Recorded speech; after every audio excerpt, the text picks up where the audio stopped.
You're listening to The Pete Sheppard Show. Oh,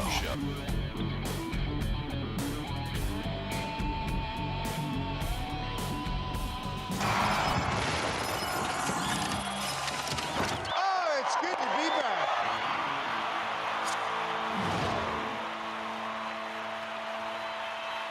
Los Angeles.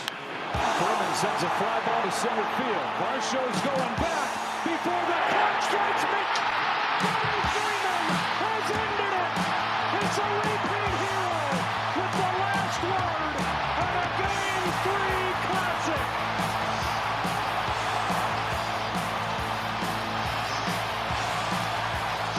Cock-a-doodle-doo, everybody! 6 hours and 39 minutes. And a whole bunch of other stats I'm going to quiz Angel Martinez on. I'm going to play the Price is Right type of a game. Good morning, everybody. Those of you in LA, I know you're not asleep. How could you be? Wow, Dodgers in an 18-inning epic Game 3, everybody. Good morning, and let's get it going.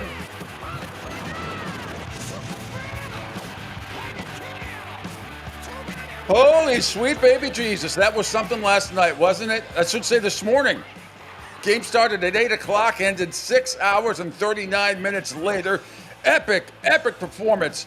Epic Game 3, one of the great baseball games and obviously one of the great World Series games of all time last night that the Dodgers win. Got the complete video package for you, which I love, so I don't even have to play the audio highlights. The audio and the video all coming up, a minute and 43 seconds, very shortly. You won't want to miss it.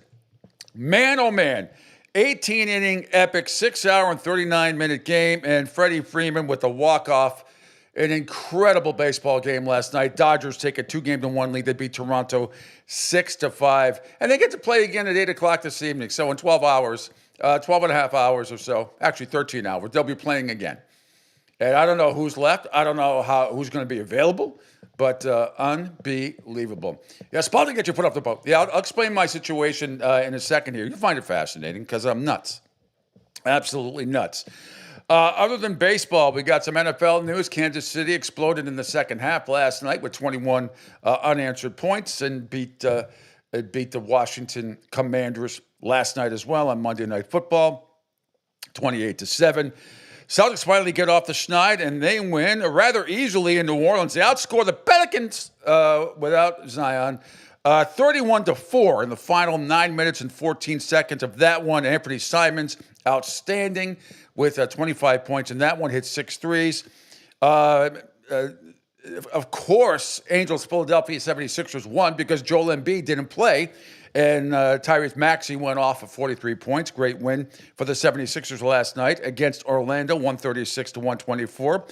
The Bruins sucked you-know-what, and they lose by a score of 7-2. Swayman responsible for all 7 goals, and we have Tybal here from Marco Sturm, and I don't know, he had a Q&A with Andy Brickley from Nesson at the end that I keep hearing the same things over and over. It's very early, but nevertheless. And Congress, by the way, has sent a letter to the NBA. Angel Martinez, good morning. They're concerned. Yeah, they should be concerned about 99,000 other things than what's going on in the NBA. Let the commissioner and some other people handle that, okay? And the gambling people. They know what they're doing more than you idiots in Congress know what you're doing, all right? And I mean from both sides. They're all idiots as far as I'm concerned. Their priorities are just off in so many ways. But we digress. And then we have more LSU firings as well. Good morning, Angel Martinez. How are you?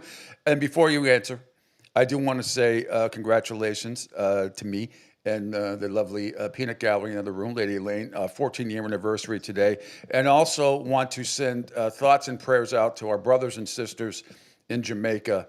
I cannot believe this Hurricane Melissa with 240-mile-an-hour winds. And, we got married in Ocho Rios back in the day.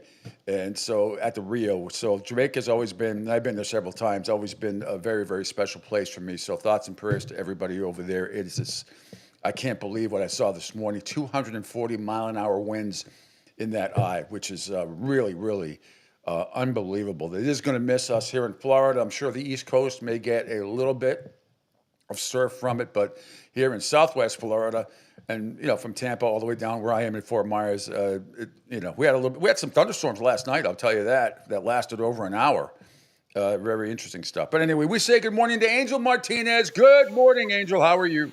Good morning, Pete, and good morning, everyone. And yes, our thoughts and prayers definitely for Jamaica because they are going to get, unfortunately, hammered big time. The Category 5 hurricane is going across the island at 5 miles an hour. I saw Kingston this morning. It was already underwater, and it was headed towards Ocho Rios. And it's unbelievable how bad that storm is. And never seen anything like 240-mile-an-hour winds, Angel. It's gonna be absolutely nuts. And I mean, even the Weather Channel, who had their guys, I watched them yesterday. They were in Kingston, and then they were trying to actually go to the left side of the storm, which it might have been actually a better move. And I understand they had to move anyways, but it could have been a tougher move for him to go to the left side of the island. But nonetheless, I mean, it's only going across 5 miles an hour. It's going to be a long day for Jamaica. God bless, because I know they're going to lose a lot of power. It's going to take a lot to rebuild. But as Jamaicans say, as soon as the storm is over, they'll start recovering from it. But happy anniversary to you as well, and Lady Elaine, for 14 years of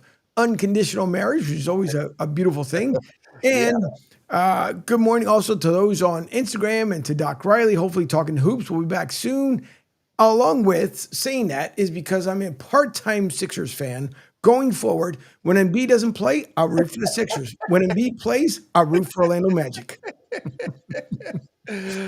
Well, again, Embiid not play, but the story last night is the Dodgers. So let me tell you about my night. So, I've been not under the weather, but I've been a little fatigued from a little incident I had on Sunday. So I go to bed during, I get TV on, and I actually went in the other room so I could watch both while Peanut Gallery slept. Went to bed and watched her show. I went in the other room, had the TV on, going back and forth between the Celtics and the Bruins. Only the Bruins a little bit less. Had the Celtics on for a little bit, then they pulled away. And obviously, I was watching the football game and the baseball game. Well, the football game sort of, I can tell you this: I fell asleep probably around 9:30, 10 o'clock, and at that time, I think it was 5 to 5. And then I woke up again. I woke up twice. And one time I woke up, and the last time I woke up, I'll just shorten the story. The last time I woke up was about 1:45 in the morning. And my TV was still on very low, and the game is tied at 5, like in the 12th inning. So I'm like, well, I got to see this. So I get up, go to the bathroom real quick, come back out. So I looked at the box score of the football game, looked at the box score of the Celtics, looked at the box score of the Bruins, saw what happened, and not surprised by the Chief. But then, so I'm just absolutely blown away by what I'm watching in the Blue Jays and Dodger game in Game 3. I'm just absolutely intrigued. Now, all I could think of is 2018 when the Red Sox, same scenario against the Dodgers. The Red Sox ended up winning the World Series, but they did lose Game 3 in 18 innings. Now, this is way before the 18 innings. I'm thinking, oh, well, Max Muncy is not going to be doing it again. But I was thinking to myself from last year when Freddie Freeman hit the game-winning grand slam in Game 3 in their World Series game against the Yankees, I'm like, God, I wonder if the scenario is going to come up again. I swear to God, I said it to myself. And, it took a little while longer. So it's the 12th inning, 13, 14, 15, 16, 17, 18th inning. 18th inning. And finally, after the brilliant pitching of, I'll tell you, Will Klein, the rookie, who I think was an A-ball earlier this year, they're going to build a statue of that ginger boy because he was fascinating. I think, as A-Rod brought up, he didn't have a beard when he started pitching, but he did at the end. He has that Mr. Tumnus type of ginger beard. 4 innings, like 70 pitches or 69 pitches of shutout ball. I mean, he looked like Nolan Ryan out there. It was unbelievable. Clayton Kershaw comes in, the bases loaded jam, and gets it out. The drama, guys getting thrown out at third, guys getting thrown out at the plate. It was one of the great World Series games of all time. There is no question about it. So Will Klein, a hero with 4 innings, he got the win before Freddie Freeman came up in the bottom of the 18th inning and hit the walk-off home run. We're going to give you I got the entire video package courtesy of MLB Network, so I don't have to sit here and go in order of everything you need to know is in that package. Angel, did you get to see any of the game or partly? Yep, I started watching some of it. Not obviously a Dodgers fan by any means, but it is the World Series. I love baseball. Everybody knows that. But yeah, I got to see some of it for sure. I didn't know it was going to go into that marathon that it did. I mean, that was games 3 and 4 combined last night. So we'll just move on to game 5. We'll just That's give what Bobby Dodgers. said. He goes, he just played 2 games, but it was unbelievable. All right, I'm going to quiz you, in case you don't know. Well, I'm going to start off, and this is for everybody, but we're going to play the Price is Right game, higher or lower. Okay. Okay. I have different stats. And let's see how many you can get before we play the video package. By the way, just one guest today, Bill Burke, coming up at 8:05. We'll talk a little Patriots and some other NFL and maybe some Celtics and Bruins stuff as well. But I got some other national stuff to get into, other college football news. But this is going to be a baseball-heavy type show, and how could it not be? It's a shame. The people on the West Coast get off easy. Because 6 hours and 39 minutes when the game starts at 5 o'clock, the game ended out there just before midnight here, and ended just before 3 o'clock in the morning. Yeah. And although I didn't see every single pitch start to finish, I'm glad I woke up when I did. The game was tied at 5, and in the 12th inning, and it just stayed up the rest of the way. I did end up falling back to sleep around 3:15, and got up at my usual 4:45 this morning. So anyway. If I'm a little loopy, you'll understand why. All right, time for a high-low. Okay, first of all, how many baseballs pre-game did the umpires, warm up and rub? Because nothing like rubbing a bunch of balls before the game. How many do you think? Play higher or lower?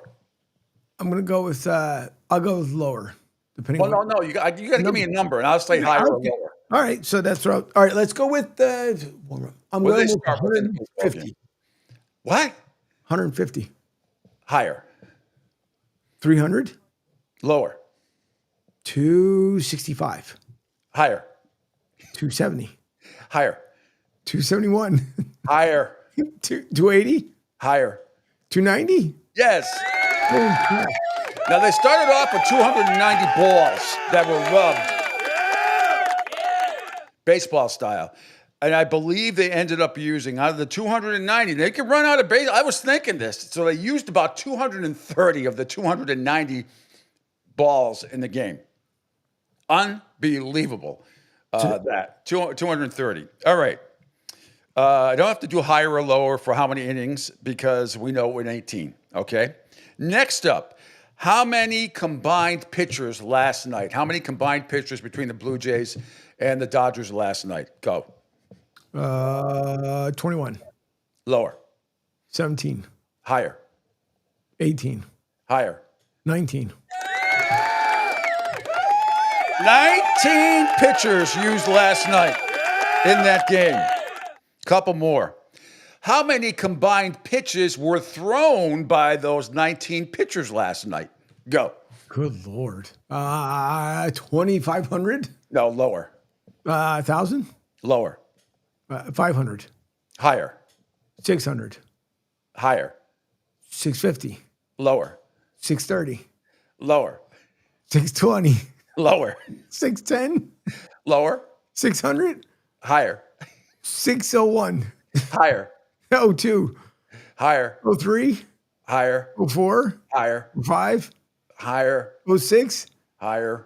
07. Higher. It's got to be 9. 609. 609. No, that contested feel on Price is Right.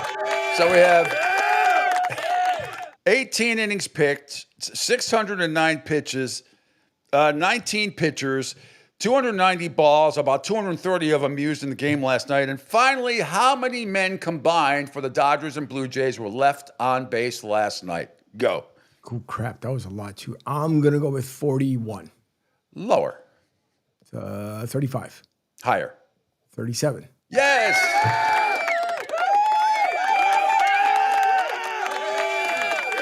So your final tally last night in Game 3, 18 innings pitched, 609 pitches thrown by both squads, 19 pitchers used, 37 men left on base, 290 balls, 230 used, and Will Klein, they should build a statue of him because he is going to be remembered forever in Dodgerville. And by the way, Gabe Morency is going to join us from Game 4 tomorrow at Dodger Stadium. So that's going to be great.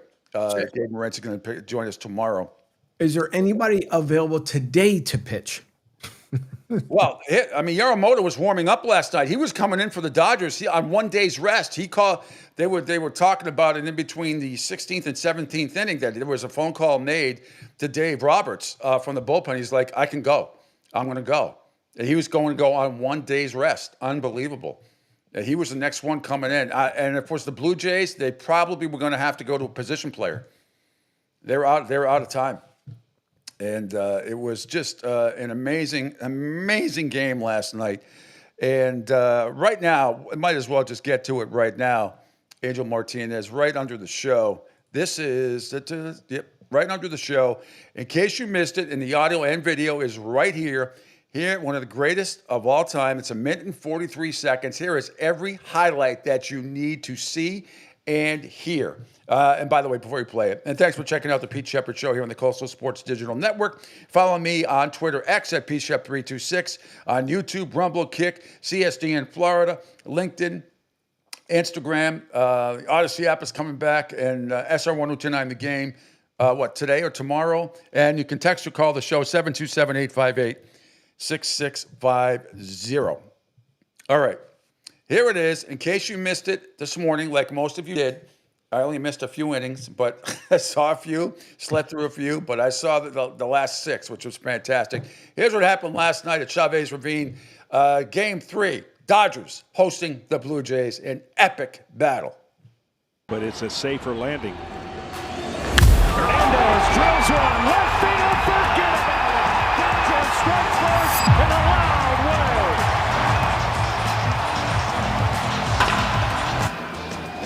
Comes back in, it's lifted to deep right field, turns the corner, goodbye! Ohtani goes deep. And the Dodgers lead Game 3. Breaking ball, drilled to left center field.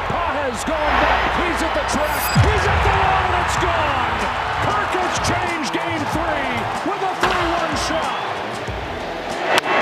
Down the line, fair ball, and a tie game! Freddie Freeman comes through again. Ohtani, center cut fastball, blast one, and ties it. Shohei, 5-5.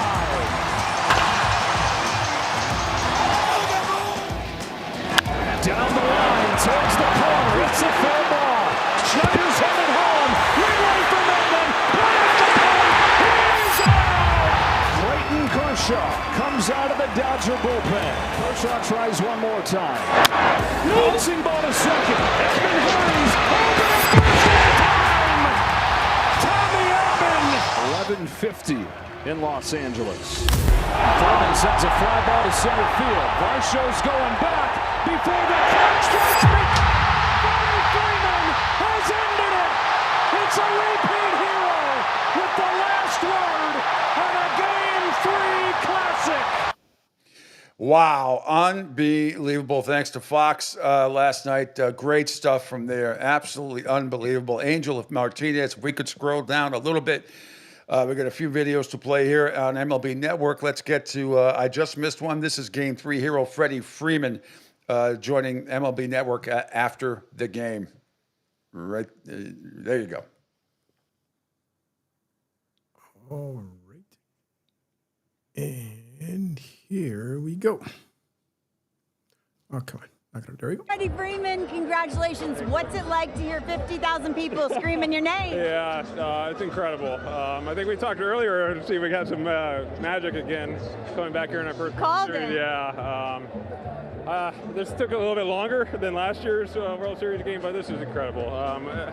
This isn't me. This is our pitching staff. Our bullpen was absolutely incredible tonight. Hats off to Will Klein. He's really the MVP of this game. The announcers were saying everyone was trying to do too much. How did you simplify in that moment? Yeah, I mean, I started having better swings in my last couple of bats. I just missed one, I think it was like 22 innings ago. A day ago? Yeah, a day ago. And then the one to left center. So I was just trying to get a hit. I was just trying to simplify it, get a hit, keep the line moving. And the swing started to be feeling better. And I'm just glad that one went out. When I saw Yamamoto warming up. Oh my gosh, I saw it too. I thought, what the heck? We got to end this. We gotta end it. We got to end it. We cannot have him come in the game. I didn't mean. Congratulations. Thank you, Lauren. All right, great stuff there. We could scroll up a little bit under Fox Sports MLB, and this is Will Klein. We had a couple, but I want the one from Fox Sports MLB. He said he was sitting at home in Arizona like last month. This is crazy. That's it. And here we go.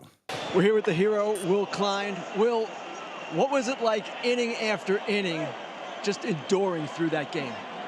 I don't know. I don't know how I kept going, but I just knew like every inning I went out there was going to be another zero, and if I had to keep going out, there were going to be more zeros put up. So it was just, everyone had worked their ass off to get here, and, I wasn't going to be the one that put that to waste, so. How shocked were you just to be part of this after not even being on the roster before the World Series?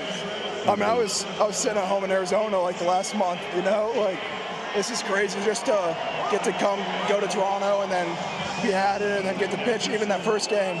I never thought this would happen, so, it's just stayed in it mentally and, good things happen. That fourth inning, how tired were you? I wasn't. Could have kept going. Well, congratulations. Well, congratulations. Thank you. That was outstanding. So tired. They'll keep playing. Keep going. Okay. That's it. Okay. All right, let's scroll down a couple more. Another one from Will Klein. It's right under Dave Roberts, which we'll get to, and it's under MLB. I did not know it was midnight, so this is another Will Klein interview on MLB. How do you even begin to describe what just happened today? We started the game at 5 p.m. It's midnight. Oh my God. Holy crap, I did not know it was midnight. I just time flies when you're having fun. We just kept going out there. Last time I looked up, it was 9 o'clock, and I thought, man, this is taking a while. The fact that it's midnight's crazy. Did you not expect to throw this many innings today? No. How do you feel? I feel great. Yeah. Glad it ended right there, though. Yeah. And then, Freddie. Oh my God. Back-to-back years. Who else? Yeah. I mean, if you're gonna walk Shohei every time, you got to go through Mookie and then Freddie. So it's like pick your poison. He's done it before. Oh my God, I can't talk. And he did it again. So that's insane. How do you even begin? All right, yeah. Will Klein, 4 innings pitched, gave up 1 hit, walked 2, struck out 5. Absolutely phenomenal through 72 pitches, 49 for strikes. The rookie from Bloomington, Indiana. What a game for him. We'll get to the Shohei Ohtani ridiculous numbers as well in this one, Angel, in a second. But I do want to scroll up. Right above that is in the clubhouse afterwards, Dave Roberts addressed the team. This is pretty cool after the Dodgers' epic win.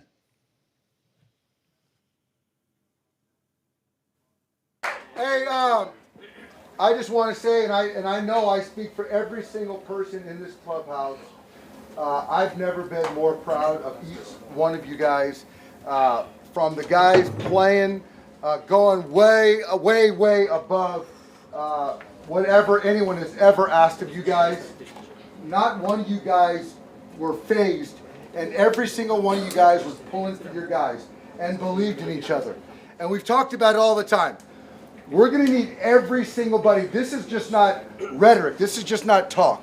Tonight proved that we're going to need every single person on this roster to help us win a baseball game. Those guys gave everything they had tonight to beat us. And none of us wavered, quit. We continue to fight. That's who we are. That's who we are. It's because you guys believe in each other. And this is a special group. This is a special group. And what Shohei did in the CS, this couldn't epitomize 2025 Dodgers anymore. This is a team effort. It's a team effort. It's every single person in this room. Front office, coaches, support staff. It's everybody. This is a team effort. And hey, So enjoy the out of it, but we got a game later today. All right? Hey, we got a game later today.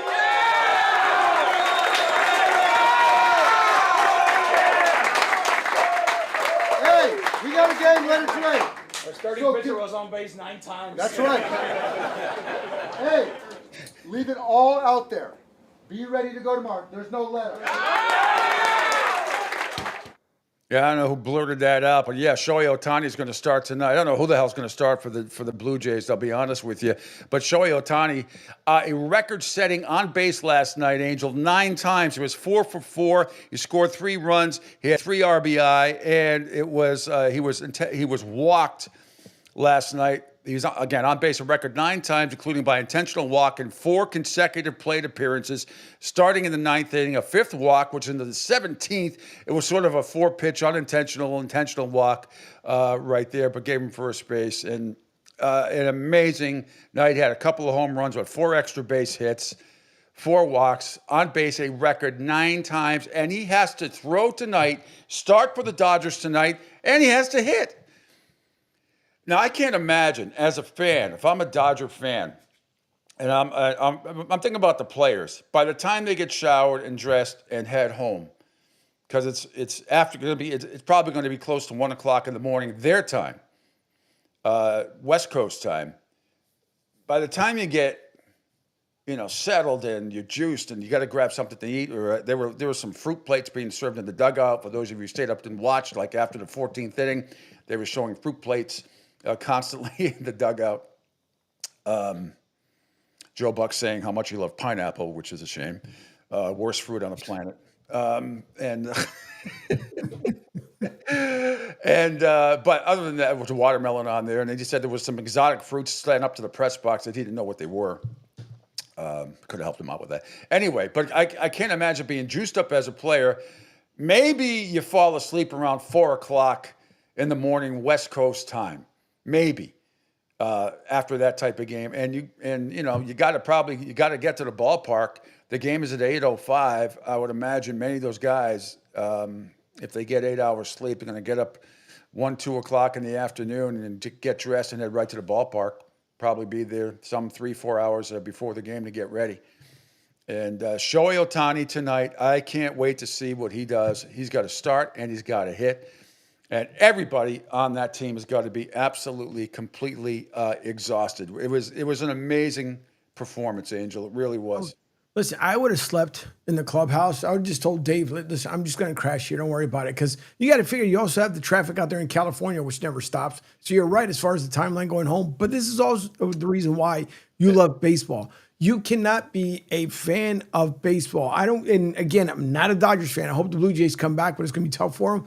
This is why you love baseball, because you buy a ticket for one game and you get a complete bonus game right after it. Well, it's funny you bring up Dave Roberts. They asked him that. I think Poppy, David Ortiz, and Jeter in the postgame show, because he sat down with the fellas after the game for about 10 minutes.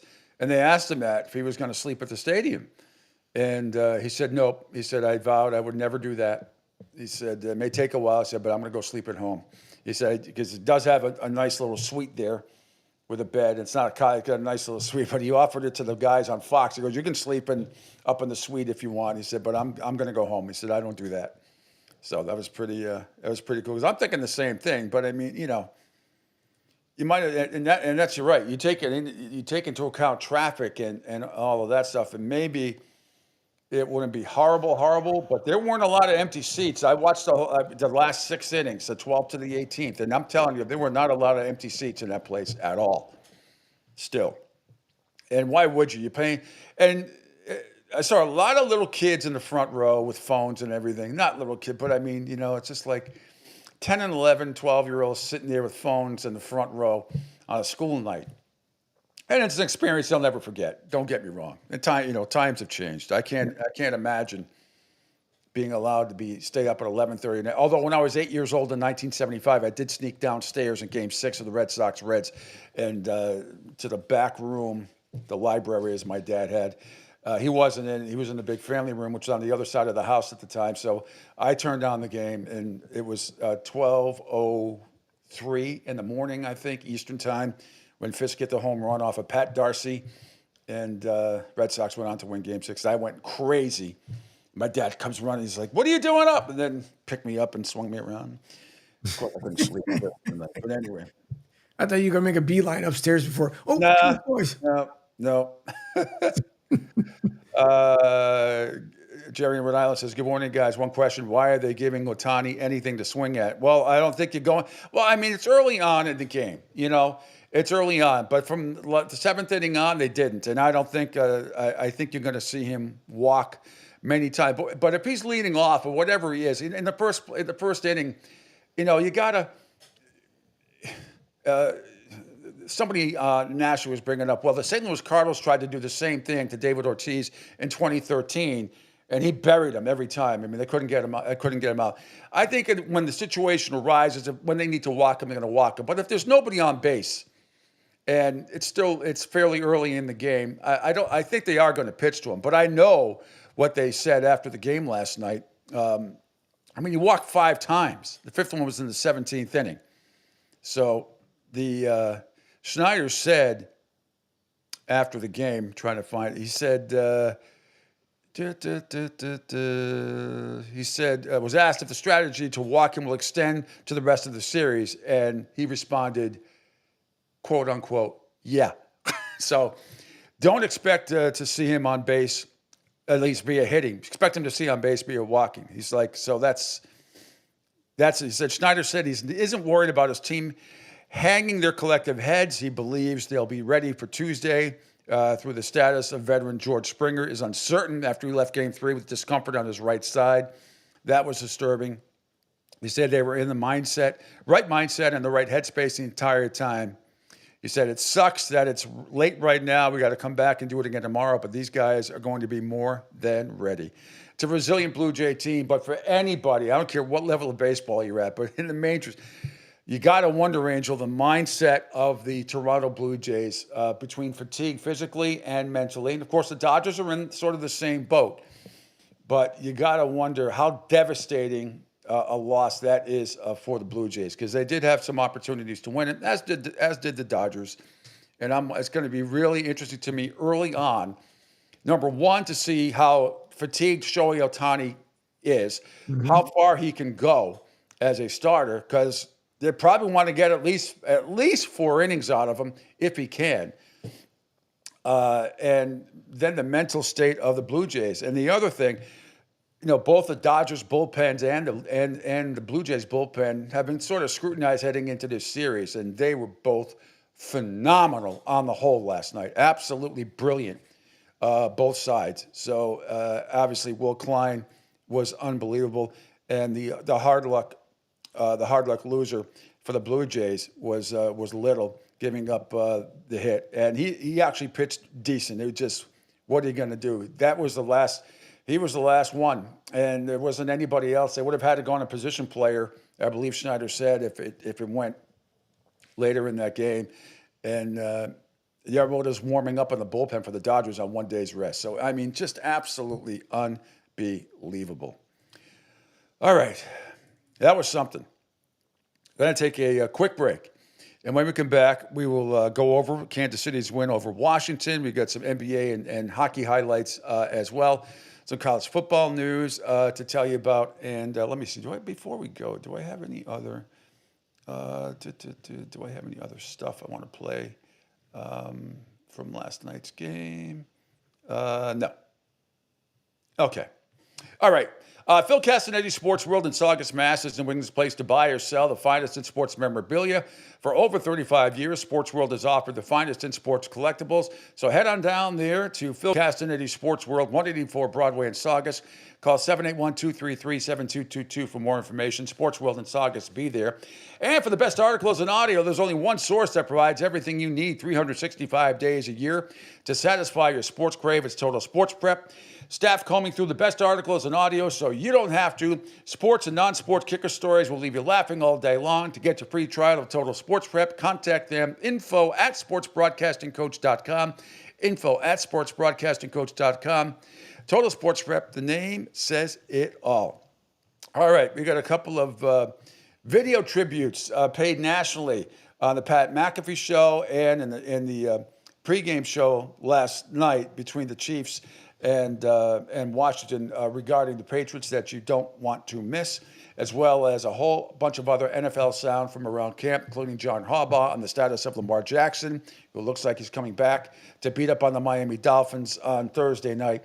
And we'll get to that and a whole lot more. Bill Burt from the Eagle Tribune at 8:05 this morning as well, right here on the Pete Sheppard Show on the Coastal Sports Digital Network.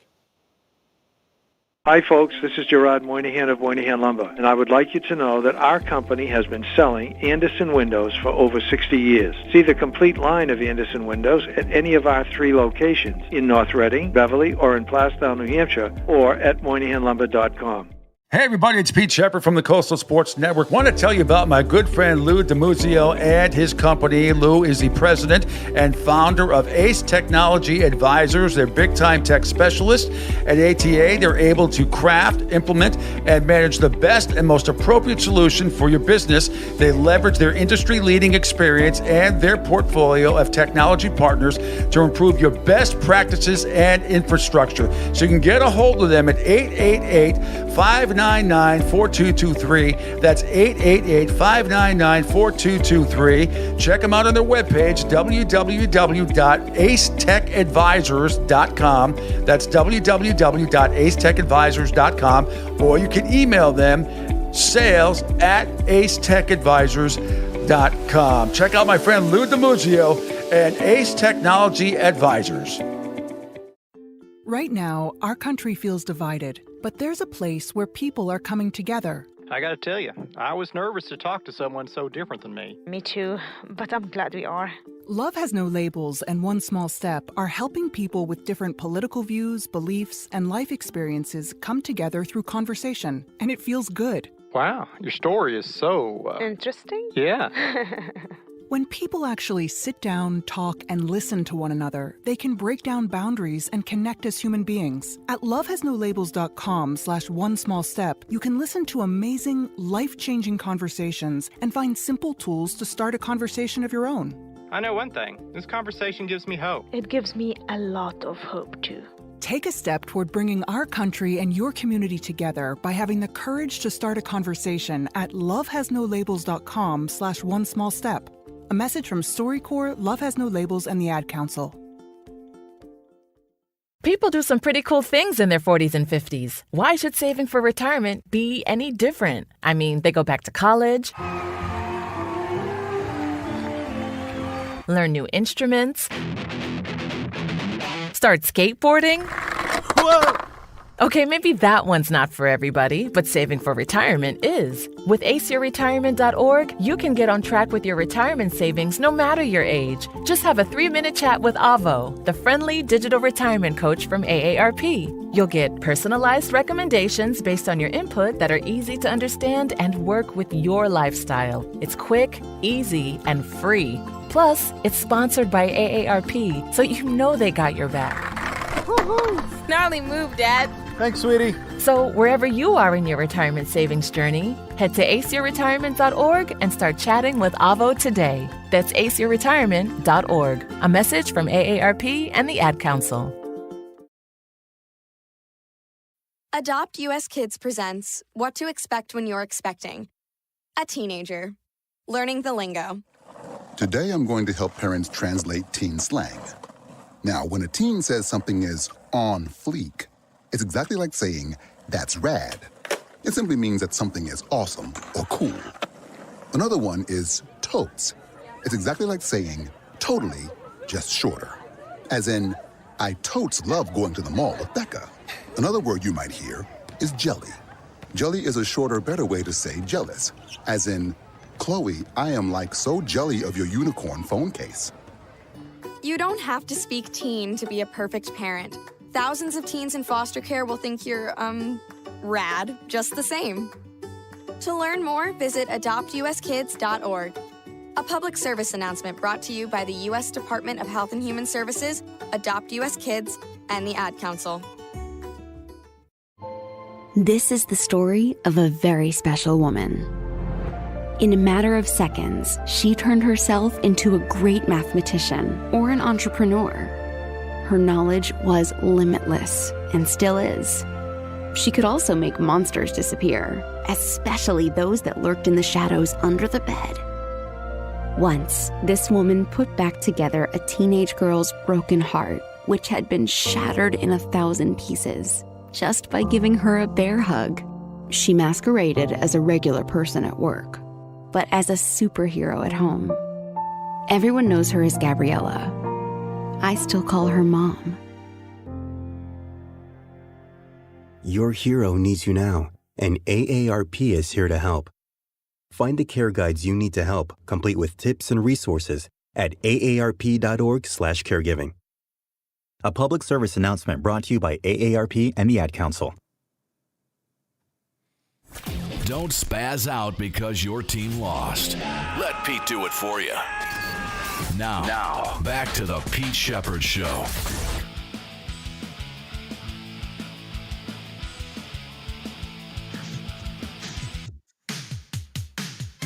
Los Angeles.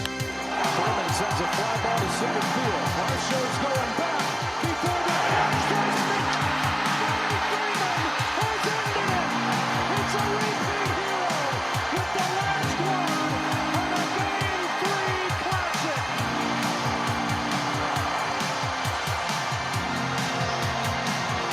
Possession with these receivers. 2nd and 6. Mahomes, end zone, caught by Kelsey. Touchdown. Yes. Great highlights last night across the Dodgers winning an epic 18-inning battle over the Blue Jays. Game 3 of the World Series, 6-5, and Travis Kelce, one of his 3 touchdowns last night, and one to Kelsey, and they won outscore the Washington Commanders 21-zip in the second half, go on to win by a score of 28-7. Hope everybody took the under last night. Welcome back to the Pete Sheppard Show here on the Coastal Sports Digital Network. It's great to be back. Angel Martinez is here as well. Bill Burt is going to join us at 8:05 this morning. Kind of a ho-hum game last night in Monday Night Football. Interceptions on both sides early on. It was an ugly type of a first half, 7-7. But in the end, it was Patrick Mahomes who was nearly perfect after throwing 2 early interceptions. One wasn't his fault, but one of his touchdown passes went to good buddy Travis Kelce, giving him 83 scores, as you just heard, to tie Priest Holmes for the Chiefs' career record. So Mahomes yesterday, 25-34 last night, 299 yards, 3 touchdowns, 2 interceptions. Mariota was okay in the first half, and then but threw 2 interceptions, and Washington without Daniels can't get out of their own way. He was 21-30, 213 yards, a touchdown, and 2 interceptions. So the Chiefs win by a score of 28-7. After the game, here is Travis Kelce, thankful to be a Kansas City Chief. But Patrick mentioned, you're the head chief. You're the dude. You're the guy that sets the culture around here. What does that mean to you? The idea of being a guy that, in terms of demeanor and play and professionalism, to set the tone for the group. How do you approach that? I'm just the old lucky dog that's still able to do this thing, man. I'm putting on the pads like I'm 15 years old again, man, and I'm loving every single bit of it, man. That's real. Your soon-to-be bride called you a human exclamation point, and I told you, I said I love that because I think I really believe that's what you are, and that's who you've always been. Juice, baby. But since I've known you, and then you've become a totally different guy because you're a true Hall of Famer at this stage of your life. But you maintain an enthusiasm. How have you done that? Well, like one of my old coaches used to say, either you're a fountain or you're a drain, baby. Either you're giving me life or you're taking it out of me, man. And I like to fuel people with happiness and excitement and get the things fixed that need to get fixed, and at the same time bring some swagger, bring some excitement, and bring some fun to work. And that's just who I am, baby. Still got some juice. Heck yeah, baby. I gotta find a. Take care, baby. Take care, baby. Go home to Taylor. Go home to Taylor. Kelce last night, outstanding. 6 receptions, 99 yards with a touchdown. I couldn't believe how many times he was open last night. Nobody around him. As well. But anyway, Rice had 93 yards as well and a touchdown on 9 receptions too. They couldn't stop him. Pacheco, 58 yards and 12 carries. So Mariota led the team in passing, and he also led the team in rushing. They couldn't do squat. He was when your quarterback has 28 yards and 8 carries and you're leading rusher, you know you got problems. So anyway, that's enough of that. The Chiefs win 28-7. They play at Buffalo on Sunday night. for an AFC title game rematch. The Commanders will host Seattle. Oh, actually, the Commanders host Seattle on Sunday night. Ugh. Chiefs play at Buffalo the same day for an AFC title game rematch. That is weird. That's for all. By the way, all you Patriots fans out there, including me, get ready from rescheduling. I am hearing that the Patriots-Tampa Bay game could be flexed to either 4:25 or possibly even at night is a possibility. I am hearing that as well. The Buccaneers have the week off, and after their great win on the road with a mass unit against the New Orleans Saints, 23-3. But keep it posted because that's all these games start to change now, flexing and whatnot happening over the next couple of weeks. All right, let's get to, speaking of Patriots, here's Mike Vrabel yesterday on WEEI on Drake May's success as of late. There was some pretty loud MVP chants. Greg Hill Show. Came to Drake yesterday here. Is that important going forward? Well, we got the mid-season awards coming up here. It's about that time. So they should be throwing all those around here. We'll be lined up to accept all those that they want to try to give us. But I think that he's a very, very important part of our success, and I'm happy that he's having personal success. He wants to continue to improve, and I think that there's a hunger for that, and I think he sees how important his not only performance, but just the way that he operates and functions, how important that is to the offense and our football team. Yeah, I'm going to play a couple videos for you, but just to keep some other stuff in perspective, a couple of unbelievable stats regarding Drake May. Drake May, NFL leading 118.7 quarterback rating, minimum with 100 pass attempts, totaling 175 yards in back-to-back games for the first time since 2020, plus 2 turnover differential, tied for 13th with the Falcons and Bills. Burgales has been outstanding since those 2 week misses in Miami. He's 12 out of 13 in field goals and 21 out of 23. He hasn't missed a PAT since what happened in Miami.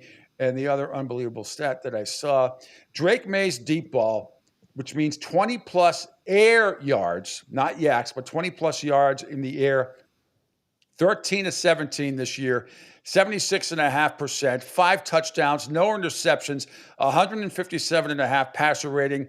And for context, since the NFL started tracking deep passes in 2018, no quarterback has ever finished above 60%. Mind-blowing for the second-year man out of North Carolina. And by the way, North Carolina actually, on their webpage, tweeted a Drake May highlight.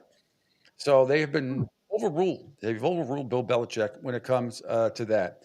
Angel, now, if we could scroll down, got a couple of videos I want to play. And the first one is, its first one is NFL on ESPN, and it is courtesy of Peter Schrager. And he says, the Patriots, NFL and ESPN, I think they're just getting started. That's it. Thank you. You're welcome. I got a visitor. Somebody's in the house. Luna. All right, here we go. What makes this Pats offense, in your mind, different from last year? They're so well coached, and this quarterback has taken such a giant leap, but they're so unselfish. If you go through it, a different receiver leads them every single week. Sure. It could be Butte one week, and I think I'm saying that right. Yeah, Booty. Diggs, Henry, Hollins, Stevenson led the team in receiving yards, and they celebrate each other. It's no coincidence. That's what Mike Vrabel preaches. Go celebrate your teammates. There is absolutely not a single selfish person on this offense, and Drake May is just scratching the surface. Think about how scary this is. The kid is just in his second year, and he gets better and better every single week, and Josh McDaniels is feeding him more and more and more.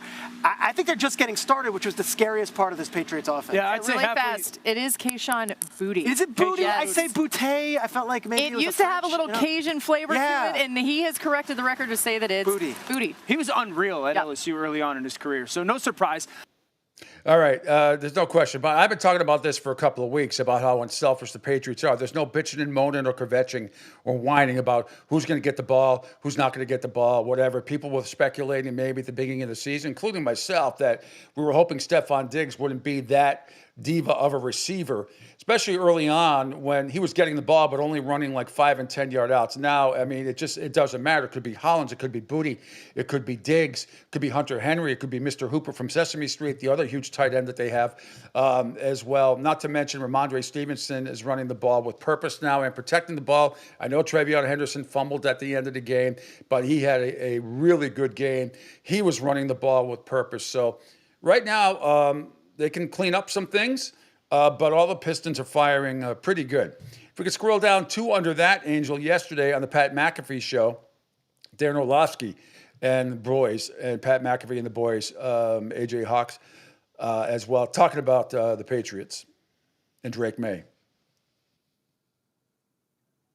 Yeah, Dano, there are a couple guys, specifically Drake May, though. He is doing stuff week in and week out that we've seemingly never seen before, or either haven't seen since Tom Brady. Are you surprised at how quickly his development has kind of skyrocketed, how good he's got? And also, how far can Drake May take the Patriots playing like this?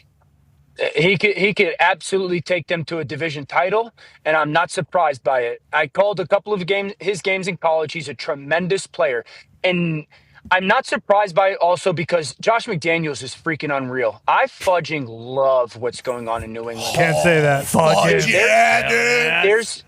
They're the reverse of tendency. They throw so much at you, dude. Connor, I'm sure you watched the game yesterday. There's a drive in the third quarter that starts at like 11 minutes, and they throw 6 or 7 straight plays of different personnel, different formations, same motion, but different play. It's nuts. And Josh McDaniels, and when I say reverse of tendencies, they throw so many different like personnel groupings at you. Sometimes there's 2 backs, sometimes there's 2 tight ends. They throw so many different looks at you when it comes to like Josh McDaniels will always call a play in the first quarter, and then there's always going to be a different play off of a very similar look in the second quarter, and then there's always going to be a very similar play off of those same initial 2 looks in the third quarter.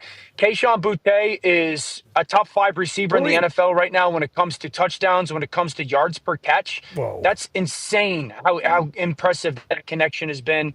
Drake's playing unbelievable football. I don't know if there's a guy, like there's no question he's playing top 5 football right now, and it's good enough to no question win them division. Okay, and this is a stat from Hembo here talking about the completion percentage, normally reserved for just pocket passers and rhythm offenses.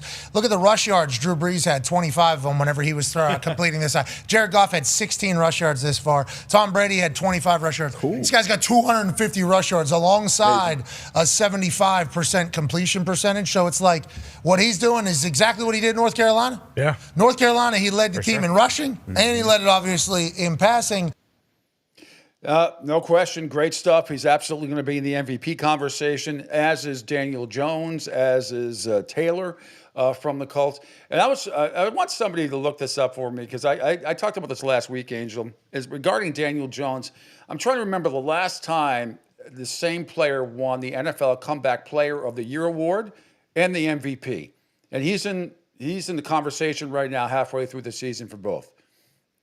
I can't remember the last time that happened. If it's ever happened, it probably has. I just don't remember. I want to say Jim Plunkett maybe in 1980, but I can't remember who was MVP in 1980. I know that the Raiders won, first team to win 3 wild card games, and win the Super Bowl.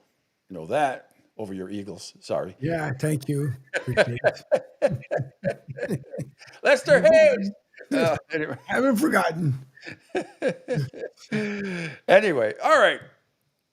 From the bad to, here he is, Mike McDaniel. So we find out before the game that Miami, and by the way, Bijan Robinson, how do the Falcons have a game plan where he hardly gets the ball at all?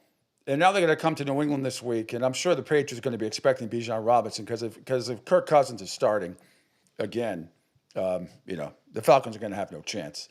But I don't know how they come up with that pathetic game plan against the struggling Miami Dolphins and don't want to run the ball with one of the best running backs in the league. But they don't. But the other story in this one was Mike McDaniel had his left eye, not McDaniel, Tua Tagovailoa he talked about it yesterday, or after the game, he woke up with his left eye shut and had some kind of thing, blah, blah, blah, blah, blah, blah, blah. Now, here's Mike McDaniel. Again, get your, you people don't have it. I have my Mike McDaniel closed caption button. He can't even explain this correctly. It's just, it's amazing. But you judge for yourself. Yeah, outside of,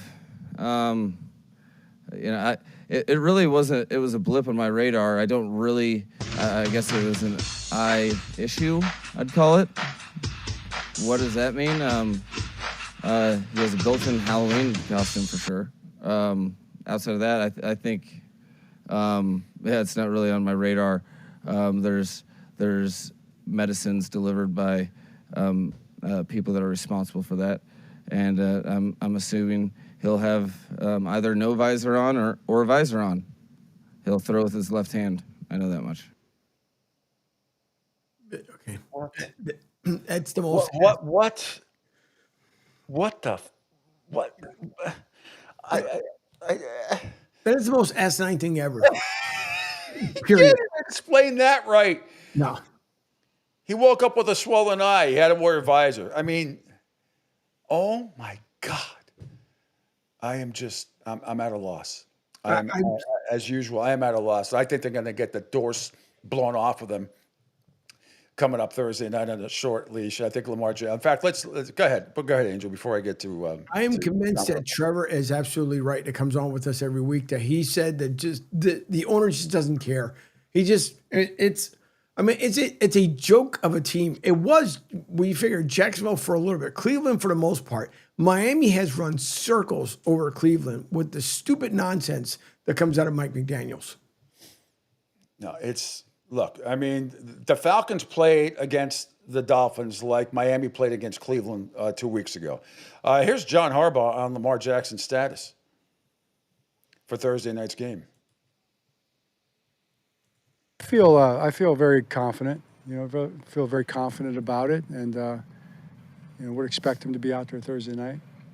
Coach. Yeah. Okay. Meanwhile, another pathetic performance by the Cincinnati Bengals on defense. Again, Zach Taylor, head coach, on holding the defense accountable as well. The rest of the team. Yeah, I think we've got good. Oops, my bad. Was that good? No, that's me. Hang on.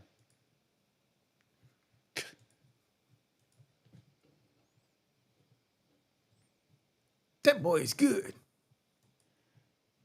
Hold on, I got to reload it. That was my bad. I screwed that up. It's okay. It happens. Yeah, I think we've got good people in that room, and we're into holding each other accountable. That's the biggest thing. It's just it's little things. It's not always a big thing. It's just giving up an extra 3 yards sometimes on a run or a perimeter play. It's being a step hesitant, and so maybe you're not missing a tackle, but you are missing a tackle because of the little hesitancy Well, there. which so those is are it? things that I think we're seeing as a unit. You're missing a tackle. You're not missing a tackle. That we've got to Your clean up and defense be better sucks. at.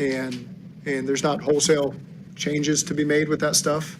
It's just fundamentally we got to be better, and that's really at every level of the defense. There's certainly things in the other two phases as well that we have to clean up on offense and special teams as well. That hasn't been good enough either. So as a team, those are the things that we're all accountable for, and I know that the guys are of the right mindset to get it fixed and play better so that we can go win a game. All right, that was a Mike McDaniel response, more succinctly put. We got to make a tackle unless we're missing a tackle. Well, what is it? I mean, you missed a whole bunch of tackles. You let a halfback option with a mini pump fake actually become a completed pass for a game-winning touchdown. You stink. They stink. Oh, God. Of all teams, you give it up at home to the freaking Jets? Embarrassing. Absolutely embarrassing. Meanwhile, speaking of the Jets, let's see, what do we got from the Jets?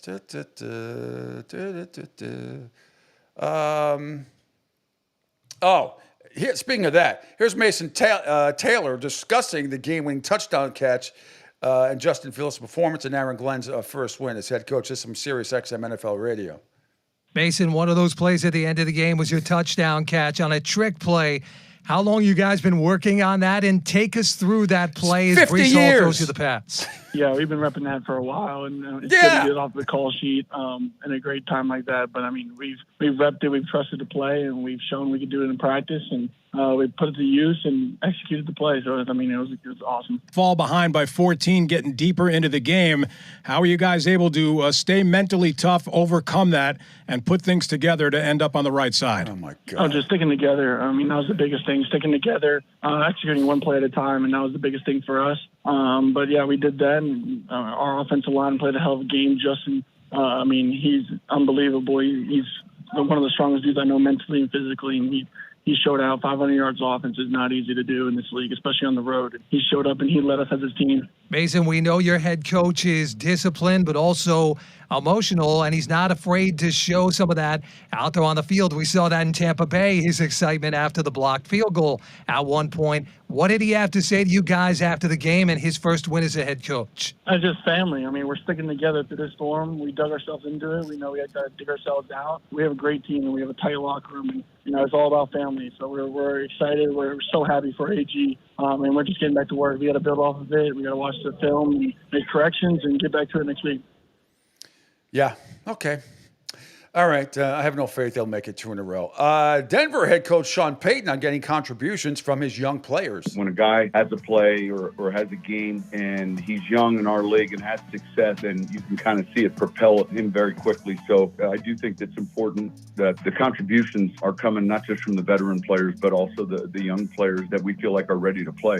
By the way, the Jets can't lose this week. No, they can't. Can they win? They're off. So Cleveland, the Jets, Philadelphia, Eagles, and Tampa Bay have the week off. First game coming up Thursday night, Ravens at Miami, and it certainly looks like that the Ravens are going to have Lamar Jackson back.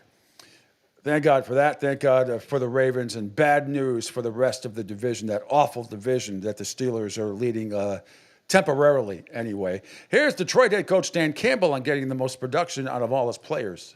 You've had these different midseason revelations over the years as you've maybe taken a look at your practice film or your game film and wanting to get maybe a guy more involved than you've had previously. And I'm just wondering if, as you kind of were evaluating the roster here, is there anybody that stood out that you feel like maybe you haven't utilized or is coming on strong here in the second half? Yeah, there's some things that I feel like we can do a better job with. I'm not going to highlight who those are, but there's certainly some guys. It's like, man, how do we set them up to have success, to help us, their production in certain areas, just to really use what they have. That's one. The other thing, I told the guys this morning, I look at, just production versus negatives, and because that's big too, and vice versa. Sometimes you have guys that, you may think that there's a lot of production, but yet, there's a lot more negatives that could outweigh those. Those are little things that I looked at across the board, and vice versa. It's like this guy does nothing wrong, but yet there's no production. So you want to verify some things. You want to make sure you see things properly. And so that's what a lot of it is. But there's some guys that, certainly we can help them, and by helping them, they're going to help us tremendously.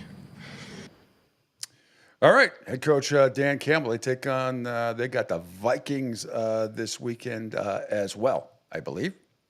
All right, let's see. Bill Burke's going to join us momentarily. Let's see, what else can we play? Aaron Rodgers, that's Pittsburgh Steelers starting quarterback, says players need to look in the mirror, Angel. Well, just an honest assessment. I think setting feelings aside and being okay with criticism of any position, any player, and being honest about what we need to do to improve, and then we can't beat ourselves. I think in the 3 losses, there's been times we've had opportunities and we've hurt ourselves. Turnovers, or just negative plays. So we gotta cut those out. We gotta get on the same page on offense and defense, and keep the faith. Here's Peyton Wilson, also of the Steelers, says they got to get consistent, but he's still. I know that we have a ton of talent in this room, like Super Bowl championship talent. We put it together sometimes, and sometimes we don't. We just got to find a way to put it together for the whole 4 quarters. It can't, like I said earlier, it can't be a drive this game, a whole half this game, 3 quarters. It's got to be a whole game. And I mean, I know we have the talent here, we have the coaches here, so we just got to execute. Peyton, is there the belief that it will come together? Yeah, always. I mean, if you're losing that belief in week 9, you're pretty screwed. Yeah, well, I think you're going to be screwed. Finally, Mike McCoy on keeping morale up in the locker room despite your pathetic Tennessee Titans being just that, pathetic, with a pathetic offensive line. Changes happen in this business, and I think the big thing is it's an opportunity for somebody else to step in and play. And that's what, I told the team this morning, is that it's an opportunity for someone else to come in here and step in. And it's all part of the business, and we're moving forward.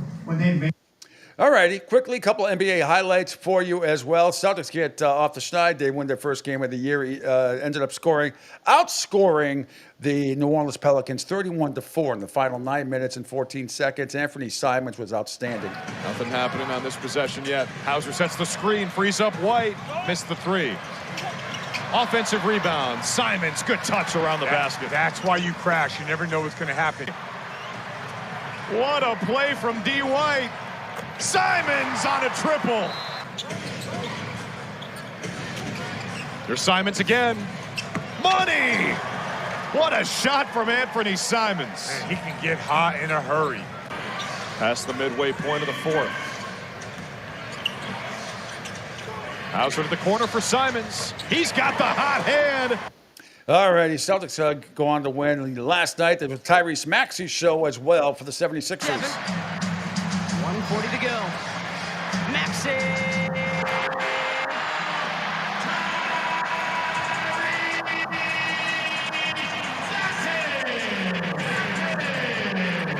39 and counting tonight for Tyrese. Ooh, Carter had it. He looked the other way.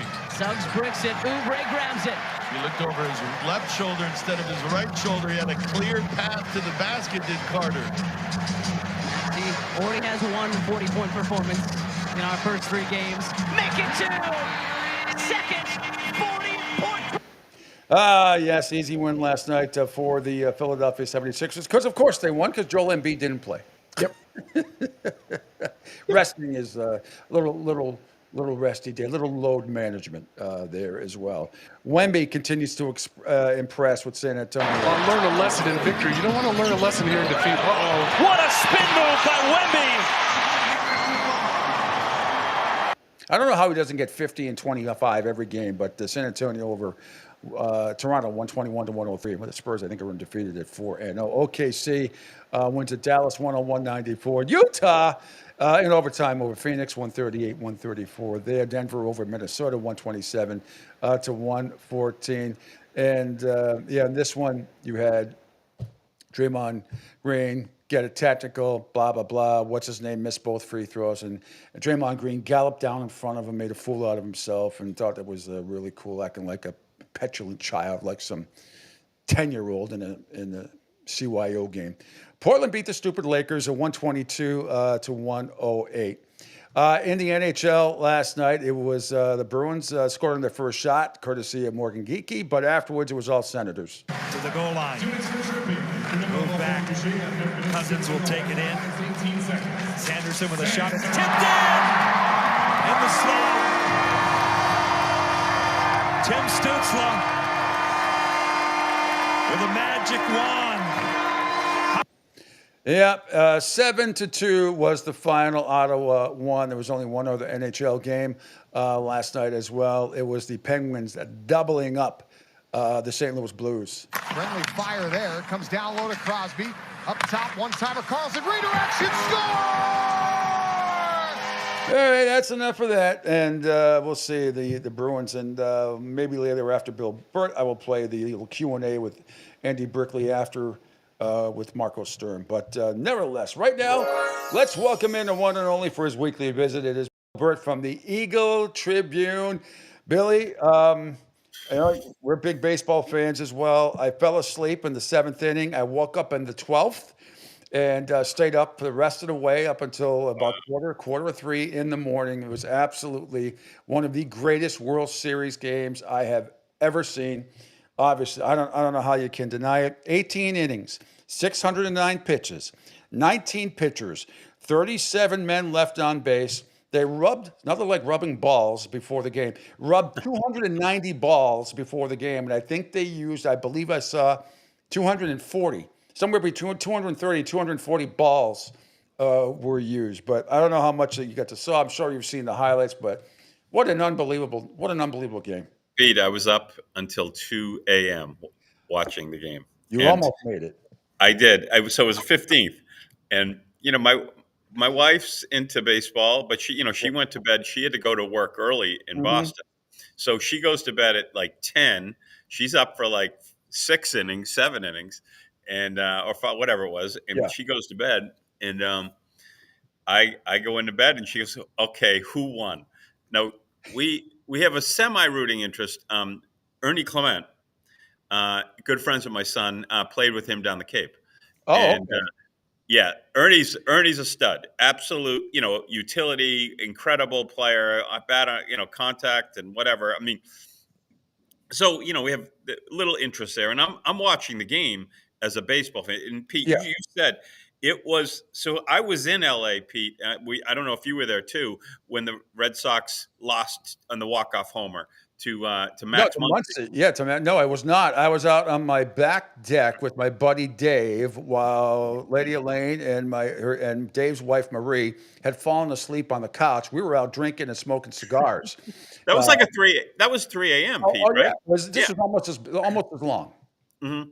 I mean, it was longer. It was longer than that game by a few minutes. That game knocked me out. I was there 3 hours before the game, and I was there 3 hours after the game. It was like a 16-hour day. But after you got through locker room and then you got to go out, what was traffic like afterwards getting back to your hotel? Because we were talking about Dave Roberts said he wasn't going to sleep. I saw him on the end after the game with Poppy and company and A-Rod and Jeter.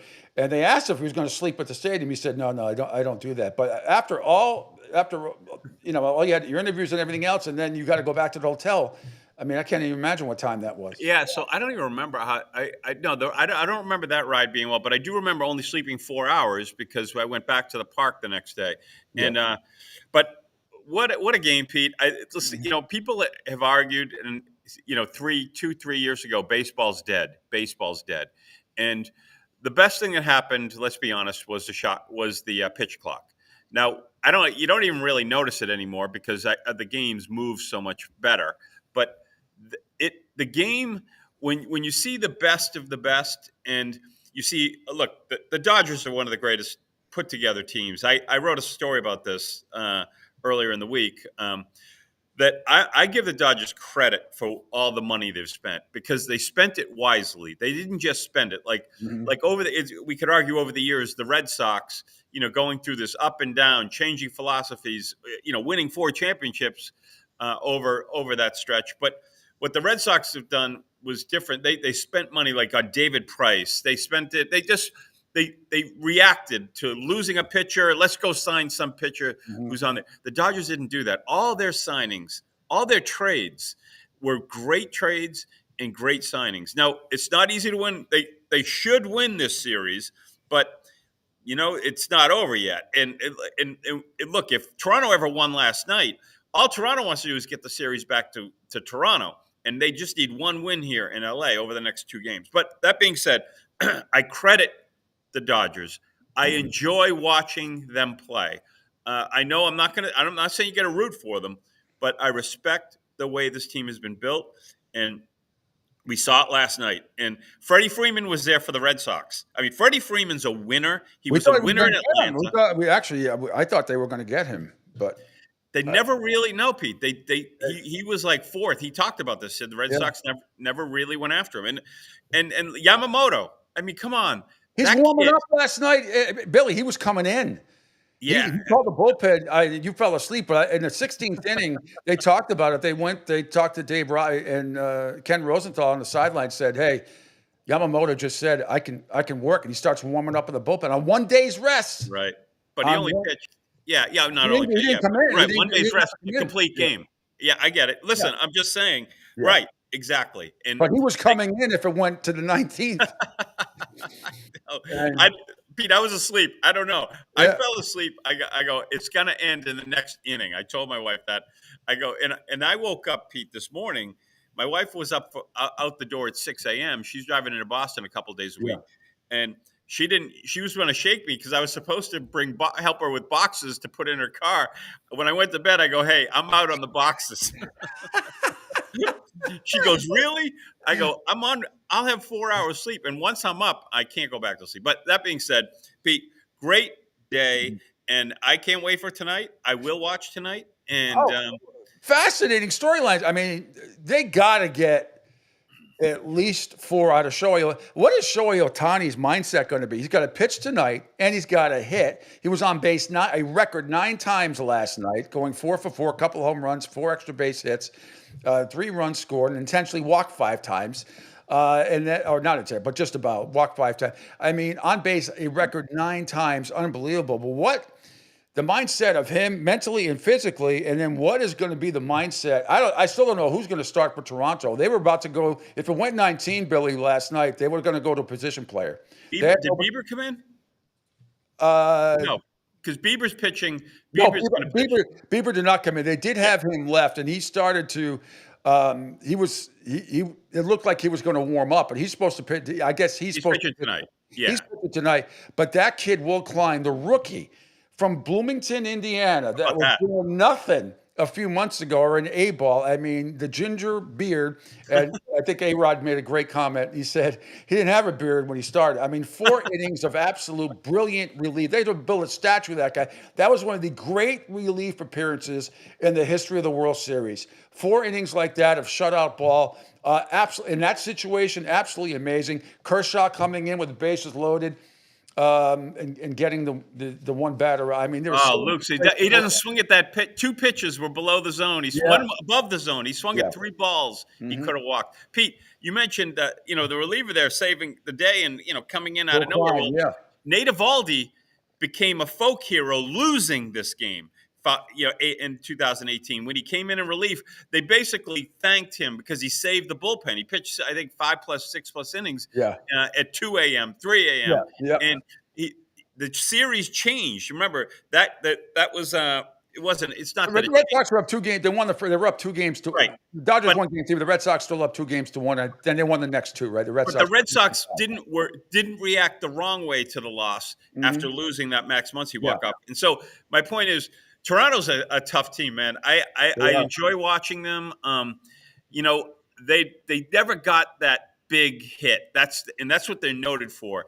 And I think the Dodgers, look, let's be honest, Mookie Betts, not a great showing out of Mookie. Mookie had 1 single and really a lot of pop-ups and key moments, and sets him up for obviously Freddie Freeman, who's got ice water in his veins. And Freddie Freeman is one of my favorite players in the game. And he looks older now. It looks like when he runs, you can't throw him out on he steals bases like I don't know how he does it, but he does it. And he just his moments are better than 99.9% of the moments of most of the players in the game. And I'm just impressed. I'm impressed with the Dodgers. But I have a rooting interest in the Blue Jays. I love the Blue Jays. I love watching them play. I love the manager Schneider. So I'm all in, and I'll be there tonight. I'll be watching again tonight. And by the way, I watched in between. I watched 90% of the Kansas City game, and my wife asked me when I went to bed. She's a fan. She goes, "Hey, who won I forgot who won the football game. I had to think. Oh yeah, Kansas City beat them. It was 4 hours between there, and then in between all of that, the Celtics get off the schneid. They win nice. Anthony Simons with a nice 25-point night in New Orleans, and then you've got the Bruins who got shellacked after the first period, 7-2, which was so. It was one of the, what do they call it? The night where everybody was playing. All four sports, and there's only 1 or 2 days a year that happens. A couple MLS games as well. Not that anybody gives a shit. All right. I mean, all right. That's taking us a little too far, but you can go. You could bring that to your friends if you want. Absolutely. All right. Let's click over to the Patriots, and what I am hoping for. I can't believe Raheem Morris and that ridiculous, stupid, idiotic, freaking game plan he came up with against the pathetic Miami Dolphins. I hope he does it again. I hope Bijan Robinson only gets 9 touches this week against the Patriots. I don't know what he's thinking. And I know Kirk Cousins stinks right now, and I don't know about Penix Jr.'s status coming up on Sunday. I could not believe how pathetic the Falcons were. The game plan was terrible. They played against Miami this past Sunday, like Miami played the previous Sunday in Cleveland. I could not believe it. Miami will come back down to earth when they get routed tomorrow night at home against Baltimore. But other than that, I mean, weren't you stunned by the game plan for the Falcons? And I don't know what to expect. We'll get to the accolades of the Patriots in a second, but I'm at a loss to figure out what the Falcons, what they were trying to do or not doing on Sunday. I couldn't believe it. I was thinking before this game that Kirk Cousins could be a match for a couple of teams that need him, but he looked awful too, Pete. I don't want to take. No, he's terrible. He's been terrible. 21 and 31, 173 yards. It was worse the week before. They're going nowhere with him. But everything was dump offs, and they were all check down passes. He was no good, and Bijan Robinson, look, so I don't want to harp on this game because I think Atlanta's. I was off them 2-3 weeks ago. I thought they were a potential team to watch, but I'm not a fan of the quarterback either, Penix. And he's solid. He's had some good games. He's another guy throws a lot of screen passes to Bijan Robinson, and coincidentally, we were here a week ago, Pete, and I did say it would be nice if Josh McDaniels would watch what Atlanta does for Bijan Robinson and does that with Travion Henderson. Lo and behold, they found ways to get Travion Henderson the ball in space and see what happens. Well, they end up, he rushes for 70 yards, and overall they rush for 125 yards. Because the concern, Pete, that I've had with the Patriots was running the football. And I'm not going to say it was all-time great effort, but it was very solid against a very good defense. With a purpose, both of them. I know Travion Henderson fumbled at the end, but he ran a different style that we haven't seen. Yeah, with conviction. And Ramondre Stevenson now is 3 weeks in a row where he is as well. And what I love about what the Patriots are doing is we've been talking about this. I've been talking about this for 2 or 3 weeks, and now you had Pete Traeger and others. This is a very, very unselfish team. And I was worried a little bit before the season. Is Stephon Diggs going to be that guy, the diva wide receiver, blah, blah, blah. After he scored that touchdown, his first touchdown, amazingly, on Sunday, it was like watching a Pop Warner kid score for instance. They were all over him. It was great. Nobody cares on this team. It's very similar to Patriots teams of the glory days, all right, where nobody cares who gets the credit. And this wide receiving core has been really shockingly good because Drake May throws one of the most beautiful balls I've ever seen, and his launches over 20-plus yards, you see, are at the top of the list. Not to mention his scrambles when he needs to is absolutely beyond impressive, except for that last slide, which was a little goofy. But I am blown away by the how unselfish this team is. The coach, the quarterback, Barmore didn't start because of whatever disciplinary reason, but still. And I knew after what we talked about last week, the one thing I was concerned about, not concerned, wanted to tweak. Patriots, they start off on offense, they kick the field goal, but they give up another touchdown on the first drive. After that, I had friends texting me, oh my God, I can't. I was like, I said, I promise you, they're probably not going to score again. And they got a garbage touchdown at the end.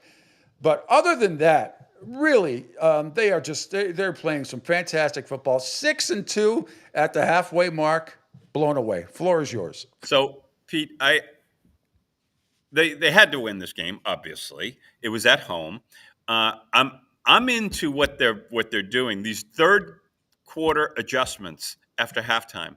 It's not good. It's special. And so, again, their schedule is easy. If we're being honest, it's an easy schedule. They were supposed to win yesterday. They're supposed to win next week. The Sunday game against Tampa is going to be very interesting. We're waiting here. We'll know in a day or two if that's going to be that's going to be flexed. That minimum 425, if not 820, if not 8. Are you coming down for that? So not sure. Okay. I was not planning to 3 weeks ago. That may have changed. So I may be down there, Pete. Okay. And I know Tampa very well because I've been down there a lot with watching the Yankees here and their spring training. But so Pete, just the overall, and you mentioned Diggs, it wasn't so much his celebration; it was the guys happy for him. That Yes, tells that's you what a I mean. lot Yeah, about this team. that's what I meant. Not real, Yeah. not him. It was just like, but he looked like a kid in the candy store. It was fantastic. And look, Pete, that was my concern. I said the most important player in this team is Stephon Diggs. Not only can he lift the room up, but he can make plays, and the quarterback needs a guy like that. And and look, he's made plays, but he hasn't been this dominant wideout, but he's been good. And what's happened, Pete, and we talked about this last week, making plays is rubbing off on people. I mean, Hawkins, that interception was unbelievable. Hooper, another great catch over the middle. All of a sudden, Hooper has become. I was concerned about the backup tight end spot. I'm not concerned anymore. That's a strength right now for the Patriots. Hooper wants the ball, and he's running these go routes in the middle of the field. You know, when there's one deep safety, he goes on one side of the field. Hooper's straight. That play that Brady and Gronk ran all the time, straight down the field to the goalpost. I am so impressed. But I'll go back to Diggs because Diggs now has made Boutte better. I mean, Boutte showed signs. Booty. Sorry, but they say Boutte. They say Boutte in the French Quarter. But he said he pronounces it booty. Okay, but you're right. When he was at LSU at Boutte, I'm just Booty though, and Douglas. Douglas touched the ball more last year, but he's a better wide receiver this year. And what happens is when you get guys that belong, you get the wide receiver one, Stephon Diggs, and now Booty and Douglas are 2 and 3 instead of 1. Everyone thought there were 1 last year, and there wasn't a 1. They were all 4s. And what's happening is these guys are making plays. That's the game of football, Pete. It's who makes more big plays, who makes the mistakes, and they are not making mistakes. And this all starts with the quarterback. He has started this. They believe in him. You see him. They admire him not only for the way he acts, because he is a really nice kid, Pete. I mean, you see him in the locker room. He's still a kid, but they marvel at the plays he's making because most quarterbacks don't make it, especially young kids. And I'm Pete. He looks. I said this to you before. I've said this 3 weeks. It looks like he's done this before, and he's never done it before, and he's doing it with regularity. Some unbelievable numbers. Drake May's deep ball, which is 20+ air yards this year. He's 13 of 17, 76.5 complete percentage, 5 touchdowns, no interceptions, a 157.5 passer rating, which is just about perfect. And put it in context, since the NFL started tracking deep passes in 2018, no qualified quarterback has ever finished above 60%, and he's at 76.5%. And the other stat that Mike Reese came up with after the game, which is phenomenal, the Patriots are the first team since 1950 to not allow a running back to have 50 yards. How about that? That is amazing. It tells you about their defense and their defensive line. Look, that's the one thing that they've really Belichick, and I don't credit him for it. Other than drafting a guy or two, and we'll go back to Richard Seymour, and we almost have to go back to Richard Seymour, and he did draft Barmore, but this defensive line is they're doubling up Milt Williams every play, running or pass. So he's not going to make a lot of plays. But they have other guys now, and one of them was Barmore, and something's that's a little because. You don't want to mess with what's going on here. You can't let a guy who's not happy, who's complaining. He was out after the game, didn't talk to the press. So it's a. You know why he was benched in the? No, I don't know. I don't know. But he was in after the first series, wasn't he? He didn't play the first series, but then it was first series, but he wasn't happy apparently, and so there's more to follow on that one. But listen, they built this team with precision. So now, Pete, things have changed. They're 6-2. They're now a potential deep playoff performer. I'm not going to go there, but potential. And what happens is your record sets you up for home games in the playoffs. And home games, you're more apt to win, obviously. You're going to play. If you're a 3 seed, you're going to host one wild card game. If you're a 1 seed, which as crazy as it sounds, they're hovering the 1 seed area right now. I'm not going to say they're going to get it, but things have changed. So when things change here, the trade deadline is next week. And I say they have to go out and get a running back. They're thin if one of these guys gets hurt. And I think they could even be benefit if someone was brought in who's maybe a step above both of these guys. And that could, I'm not sure if it's going to be more of a. They had Jennings on the practice squad, right? He had a carry or two or something like that. Yeah, he had 2 carries. I think he had 15, 17 yards. He's solid, but they need, in my opinion, that proven back, and they got to do their homework because it's going to be teams that are 1-7. Would the Jets trade Breece Hall? He's their best player right now. You add Breece Hall to the Patriots. I'm looking at things differently. He's gonna make Drake May better. Now, I don't know if he's available, but they're going nowhere. They're 1-7. I'm not. It's not out of the realm of possibility to go after because in my opinion, he's the guy. He would be the guy. I'm just not sure if the Jets would trade him. I want Kamara. I told you that, but more likely than not. Kamara's in a funk. Through the touchdown pass. I mean, geez. Yeah. I mean, how pathetic are the Bengals to let that happen? Not only to lose that lead, but to let that happen and on a fake. Seriously, right. Pathetic. Absolutely, but pathetic. Awful. That game was awful. I'm gonna get Petrelli on tomorrow and rip him. Does he come on? Okay. Oh yeah, he comes on. He's the best. So, but Justin Fields, I got to give him credit. He had a good game, but you don't let him score 39 points. No, you just don't let him. Woody Johnson's dysfunction.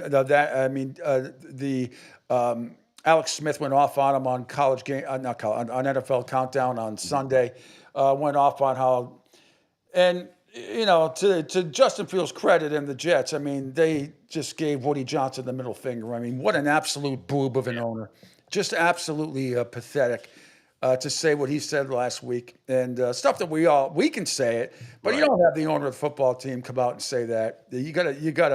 You just can't. You gotta be way more professional than that. They are such a joke of an organization. How about the Bengals blowing an opportunity without Joe Burrow, who will be back this year? Yep. Joe Flacco, you got to give this guy credit. I mean, he has stepped in and he looks like it looks like he won the Super Bowl a year ago. I mean, he's in the pocket and he's throwing the ball downfield. He's accurate.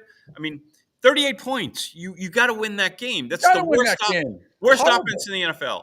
Well, they're 14 points ahead in the fourth quarter with 5 minutes to go, whatever it was. What a disgusting effort. But when you run the football, that shows you the importance of running the football. When you can run the football like the Jets did with Breece Hall, all of a sudden Justin Fields goes from awful to, wow, he's pretty good. He's not pretty good.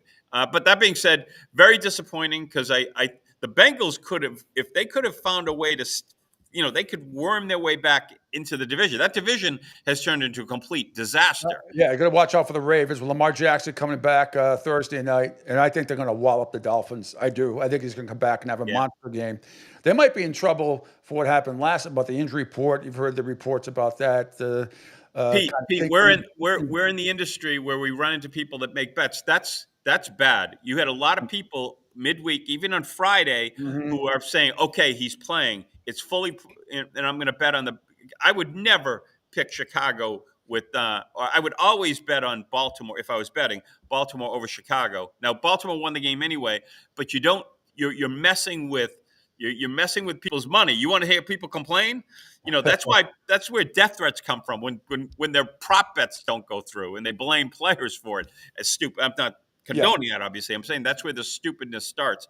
But that's a third round, fourth round draft pick. That's $3 or $4 million.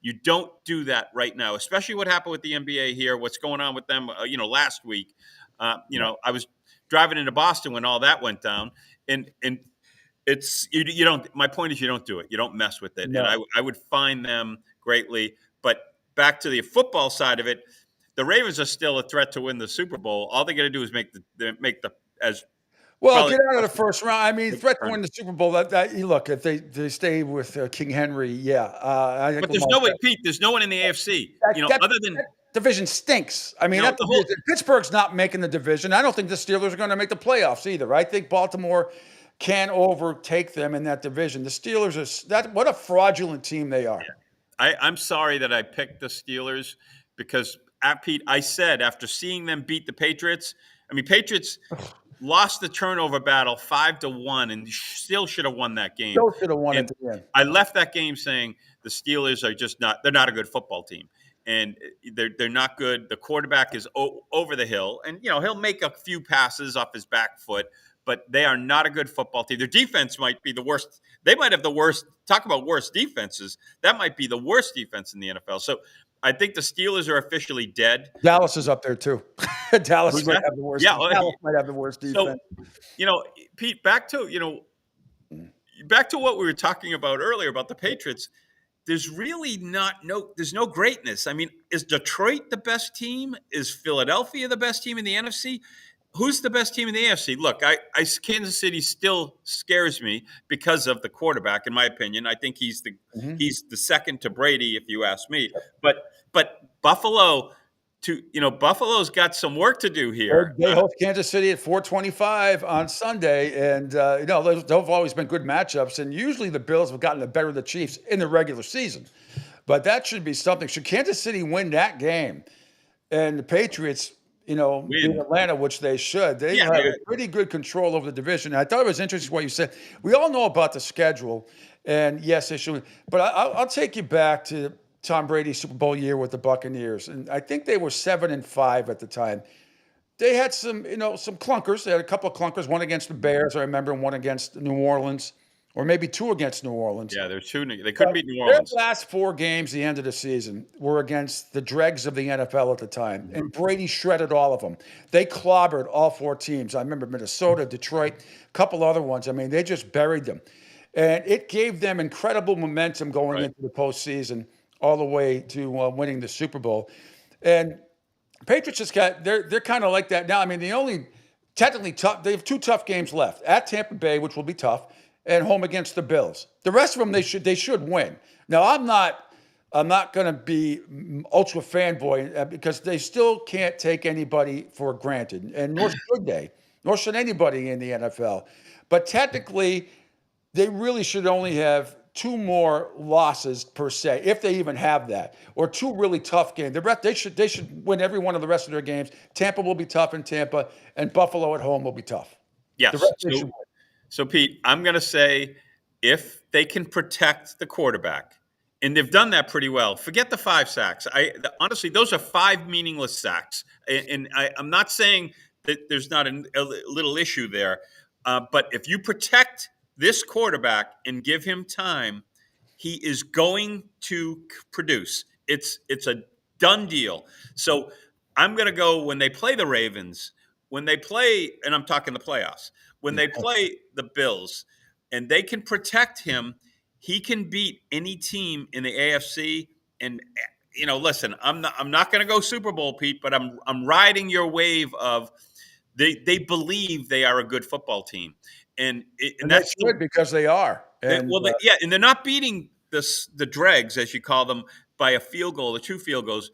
Even the New Orleans game, they dominated that game, and it was a dominating 6-point win. They're beating up teams. They're beating them up in the third quarter. Again, I think Bill Parcells always said the most important drive of the game is the first one in the third quarter, and it shows your adjustments. And I'm talking on defense and offense. And they're winning that battle. It's 36-0 over the last 2 games in the third quarter, and it's by far their best. They're the most. They have the most points scored in the third quarter, and the biggest point differential in the third quarter. So those are signs of a good football team. Now, not a lot of injuries. They've been lucky. That usually happens. I mean, they lose someone in the offensive line. That's trouble. But my point is, that's another point of emphasis, in my opinion. If they could go get an offensive lineman who's pretty good, and if you got to give up a 4th-round pick for him, but it's a guy you can have here for 2 or 3 years, and you have depth, and you lose one of these guys because that's usually they're only we're not at the halfway point yet. Yeah. We're hitting the halfway point. I just think this team is too good, Pete. They got to treat it like they could. Hold on, I don't want to say it too loud. Win a Super Bowl. I don't. They again. all bets are off. I change. I completely.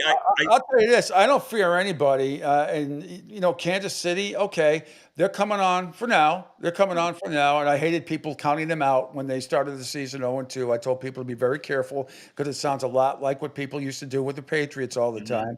Count them out. Team did go to the Super Bowl last year, even though they got clobbered by Philadelphia. The Myles Garrett thing. Look, Will Campbell got sold, and others as well. But what I loved, and you brought up a great point of the adjustments. I don't know what this 28 toss thing they do now, but I love.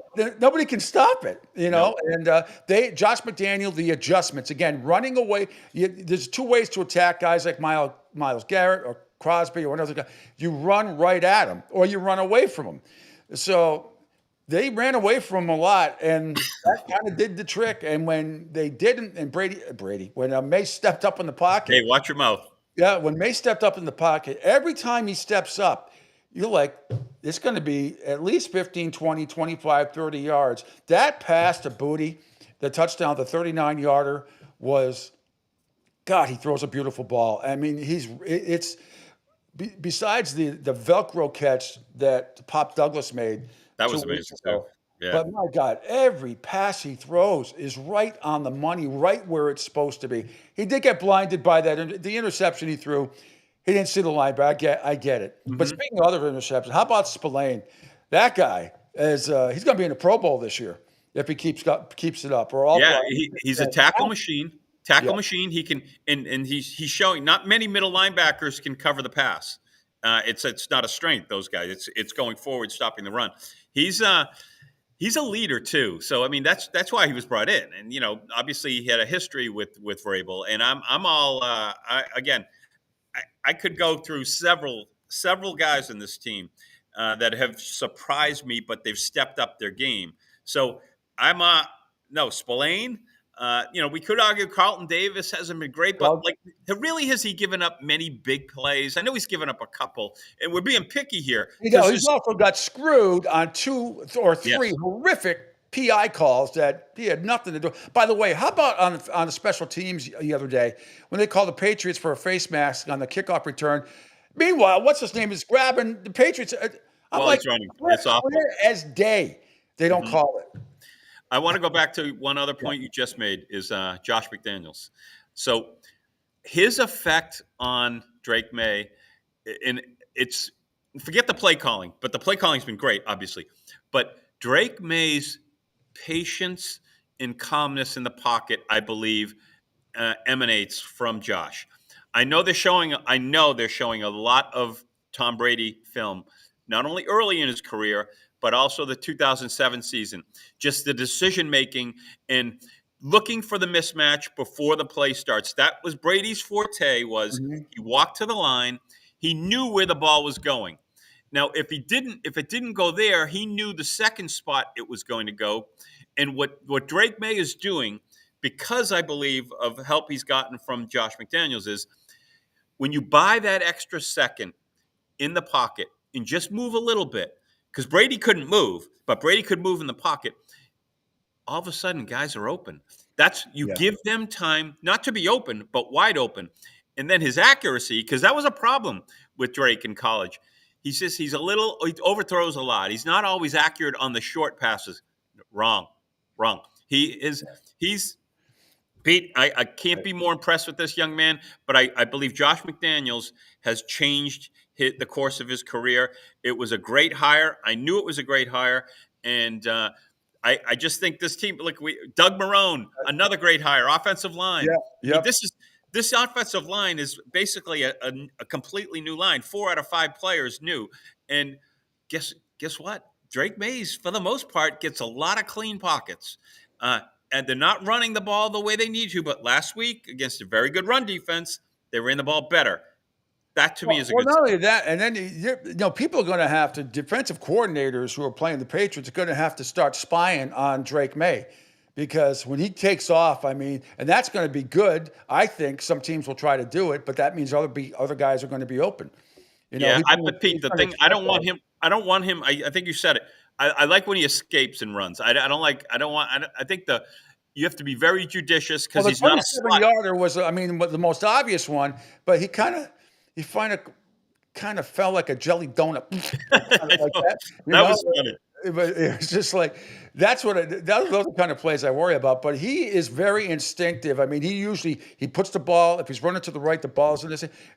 He can't fumble except fumble out of bounds. He reads. He knows where the marker is. He knows how to get out of bounds, and he knows how to avoid getting popped. You might look the best trait of a quarterback, especially a young quarterback. Pocket gets dirty, and he doesn't cower.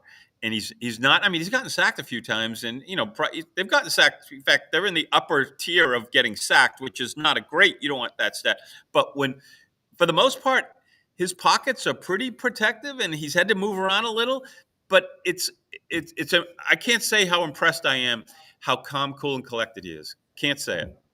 Bob Heidelberg, Bob Henderson, Hunter, Henry, Hollins, and Hooper. Hooray! Hey, last question, Billy, for you. It doesn't have to do anything with the Patriots. I mean, partly it does, because I think Drake May right now is absolutely in the MVP conversation. There's no doubt about it. But I was trying to think. Daniel Jones, I think, has to be in contention, obviously, right now for MVP and comeback player of the year. Do you remember off the top of your head if anybody has ever been named MVP and comeback player of the year in the same season? I want to go back to 1980, maybe in Jim Plunkett, but I can't think of somebody else that might be, I might be missing it, about comeback player of the year and MVP in the same season. But Daniel Jones has got to be up for both of that halfway through, don't you think? Absolutely. And, that's a team we don't really talk about it even here, but on the national pundits as well, is Indy. And they're winning big. You got two MVP candidates on that team. You got Jones and Taylor.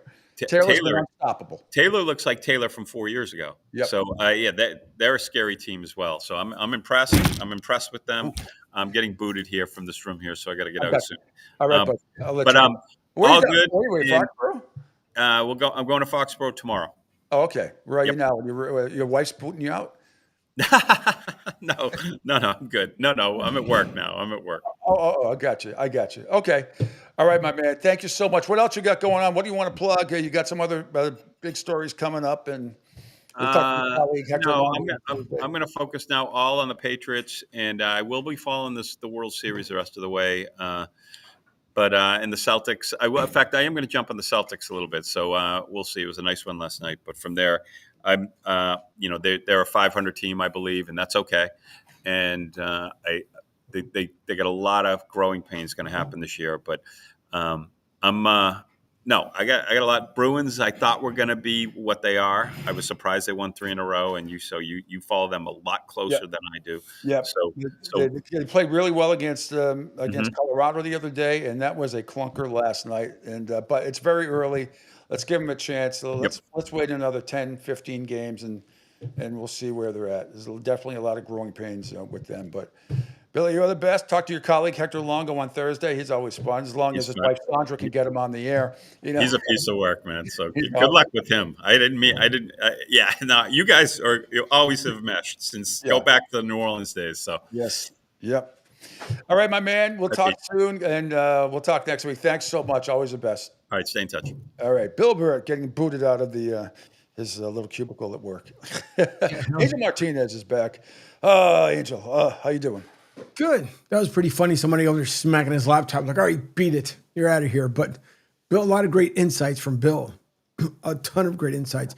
And he's a baseball fanatic, just like you and I and others. But baseball is always going to be my favorite sport, period. I just love it to death. There's nothing like a crowd war during a playoff series, especially when it's a comeback or so. It's all good stuff. All right. We're going to end the show today because I got to get some shut-eye here, and I know you do too, but I get crazy hours. We'll have a big show tomorrow. Bill Sparrows is going to join us. I think Michelangelo is going to join us. And Gabe Morenz is going to join us at 9:30 tomorrow, live from Los Angeles at Chavez Ravine, I believe. Or probably not. Probably the hotel. He won't be there at 6:30 in the morning, but he will be with us from his hotel room at 6:30 in the morning. So we'll talk to him. What's coming up on the network today? Today we have K4 Wins coming up here at 11 a.m. Eastern, 10 Central. So those guys will be up. And then if Duncan Dad is back from his 2-week vacation, then you'll have Ain't That Right at 1 o'clock with Duncan Dad. Sounds fantastic. We're going to leave you once again, Angel. Great job. Thanks to Billy Burt. But the incredible win by the Dodgers last night. Have a great and safe rest of your Tuesday, everybody. We'll talk tomorrow at 7 a.m. on the Coastal Sports Digital Network.